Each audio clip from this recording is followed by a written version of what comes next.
الحمدللہ وکفا وسلام اما بعد۔ معزز سامعین و ناظرین، آج 9 دسمبر بروز ہفتہ 2023 بعد نماز عشاء کو میں یہ کلپ ریکارڈ کروا رہا ہوں۔ اس میں پہلی بات تو یہ ہے کہ محترم جناب ڈاکٹر محمد صداقت علی فریدی صاحب کے بارے میں جو میری ان کی ملاقات ہوئی، جو گفتگو ہوئی اور اس میں جو اختلاف ہوا، اس کی وضاحت وہ یہ ہے کہ ڈاکٹر صاحب کو میں نہیں جانتا تھا بائی فیس، وہ مجھے نہیں جانتے تھے۔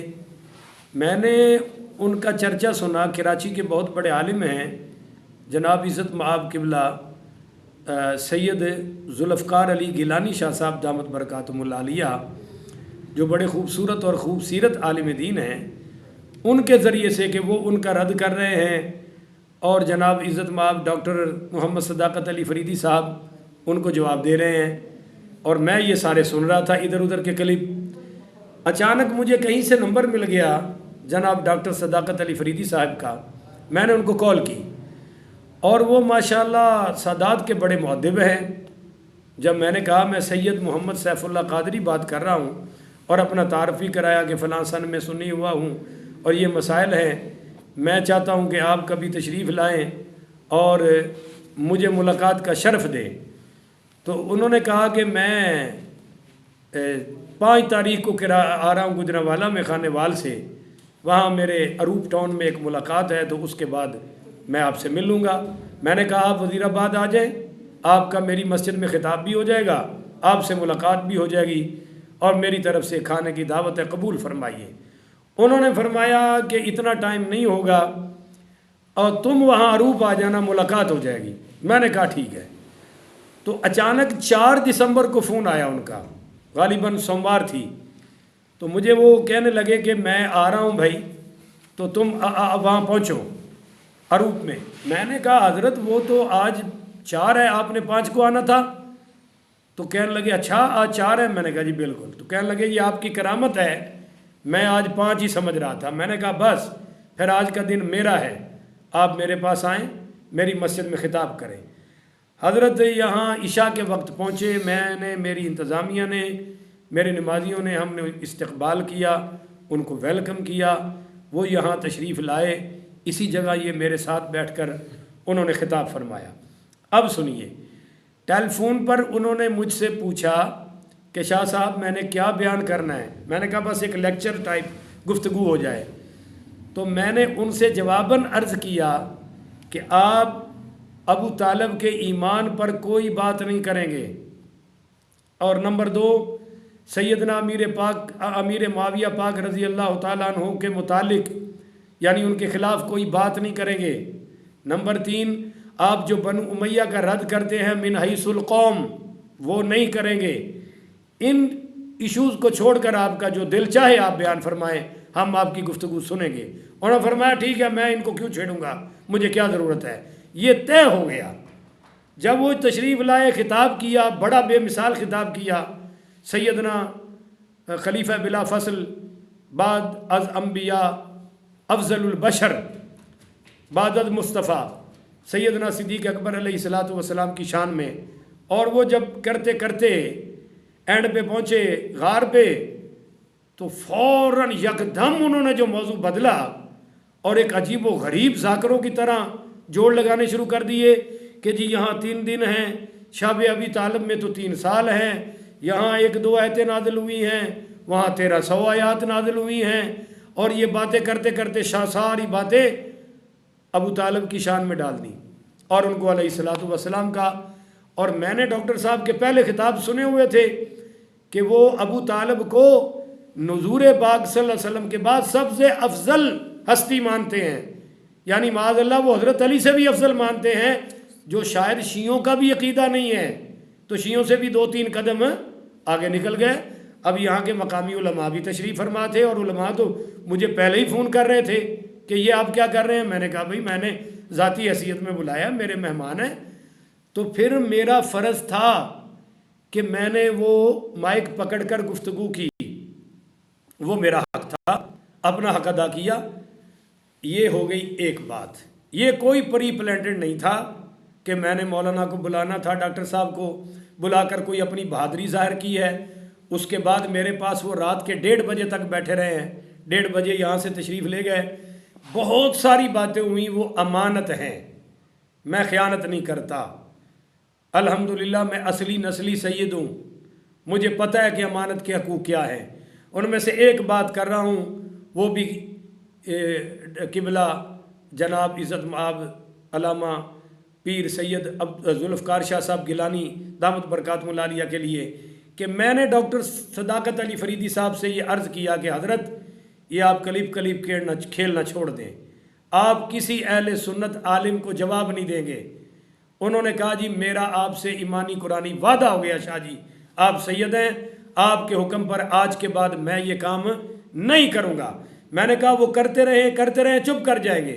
میں نے مثال دی کہ ڈاکٹر طاہر القادری صاحب نے کبھی کسی کا جواب نہیں دیا، اور بھی دیا، وہ میرے ساتھ اس بات میں اتفاق کر گئے۔ دوسرا میں نے کہا کہ آپ بہت مطلب خطرناک ایشوز کو چھیڑ رہے ہیں۔ اگر ابو طالب کو ہم مسلمان مانیں تو آپ کو ایک اصول پتہ ہونا چاہیے کہ مسلمان کو کافر کہنے والا خود کافر ہے، اور کافر کو مسلمان کہنے والا کافر ہے۔ تو اب آپ بتائیے کہ بات کدھر جائے گی؟ شوافے، حنابلہ، احناف، مالکیہ، کوئی ملت اسلامیہ کا گروہ دکھا دو جو ابو طالب کو مسلمان کہتا ہو۔ پھر ڈاکٹر طاہر القادری صاحب نے آج کنز المطالب لکھ دی، مگر جو ڈاکٹر صاحب کی پچھلی کتاب ہے ڈاکٹر محمد طاہر القادری منہاج القرآن کے شیخ الاسلام صاحب، شیخ الاسلام بالاصلاح جدید ہیں، وگرنہ ہمارے شیخ اور ہمارے نزدیک شیخ الاسلام خواجہ قمر الدین سیالوی رحمۃ اللہ علیہ ہیں۔ ہم سنی ان کو شیخ الاسلام مانتے ہیں، ریئل شیخ الاسلام، اصل شیخ الاسلام، متفق علیہ شیخ الاسلام ہمارے خواجہ قمر الدین سیالوی رحمۃ اللہ تعالی علیہ ہیں۔ مگر بہرحال منہاج القرآن کے شیخ الاسلام نے آج سے جو پہلے کتاب لکھی ہے اپنے اوائل میں، سیرت الرسول 12 جلدوں میں، اس کی دوسری جلد میں ابو طالب کو جہنمی ڈکلیئر کیا ہے، ابو طالب کو کافر لکھا ہے، اور بخاری کی وہ روایات ان کے جہنم والی، ایمان نہ لینے والی، انہوں نے منطبق کی ہے۔ تو وہ کیا تھا؟ آج کوئی نئی وحی آ گئی، کوئی نیا دین آ گیا، وہ اٹھ پڑے۔ اور ان مصوف نے یہ جو جوڑ موڑ رلائے ہیں، بعد میں نے کہا یہ آپ جو کہہ رہے ہیں جی غار میں تو 3 دن رہے، تو ادھر رہے ہیں 3 سال، تو غار کا ذکر تو قرآن میں آ گیا، شاہ ابی طالب کا نہیں آیا۔ میں نے کہا یہ اللہ نو مشورے دے رہے ہو، یہ تو اللہ نے کیا، کسی مولوی نے تھوڑا کیا ہے۔ اور یہ تھی وہ چند باتیں جو میں نے بتا دی، باقی راز ہیں، امانت ہیں، میری باتیں بھی ان کے پاس، ان کی میرے پاس۔ ہاں اگر وہ اجازت دیں گے تو میں بتاؤں گا، یا پہلے وہ کریں گے تو جواباً میں پھر مجبور ہوں۔ یہ ایک بات مکمل ہوگی میری اور ڈاکٹر صداقت علی فریدی صاحب کی۔ اب دوسری بات کہنے لگا ہوں، جو اہل سنت میں گھس بیٹھیے آ گئے، اہل سنت نہیں ہیں، اہل سنت نے کیا کبھی کوئی مائی کا لال جدی پشتی اہل سنت اور یہ جو نام نہاد سادات ہیں جعلی شانیاں دی پہچان ہی ہے وے کہ حضرت امیر معاویہ پہ تبرہ کریں گے؟ پوچھو کیا وجہ ہے؟ وہ جی ہم سید ہیں، ہمارے باپ دادے کے خلاف لڑا ہے۔ میں نے کہا تیرے باپ دادے کے خلاف لڑا ہے اور تو امام حسن پاک سے بڑا سید ہے، امام حسین پاک سے بڑا سید ہے؟ یہ میں نے ڈاکٹر صاحب سے بھی پوچھا تھا۔ میں نے کہا اہل بیت کا گستاخ کافر ہے، پر آپ کی کیا مراد ہے؟ اگر آپ کی یہ بات سیدنا امیر معاویہ رضی اللہ تعالیٰ عنہ تک جاتی ہے تو پھر اس امام حسن پاک کو کیا کہو گے جنہوں نے اپنے بابا علی کے ممبر پر بٹھا کر حضرت امیر معاویہ کے ہاتھ پہ بیعت کی ہے؟ اس امام حسین پاک کو کیا کہو گے جنہوں نے بیعت کی ہے؟ کوئی شیعہ انکار کرے، یہ میری ریکارڈنگ ہے پورے ملک میں، اگر میں شیعہ کتب سے بیعت کا ثبوت نہ دوں تو رب محمد کی قسم جو سزا شیعہ اور تفضیلی میرے لیے متعین کریں گے میں بھگتنے کو تیار ہوں۔ یہ میرا چیلنج ہے، جواب دینا ہے۔ اور پھر میں نے یہ بھی ڈاکٹر صاحب سے کہا تھا کہ ڈاکٹر صاحب سیدنا امیر معاویہ کی خلافت میں 20 سال امام حسن و حسین پاک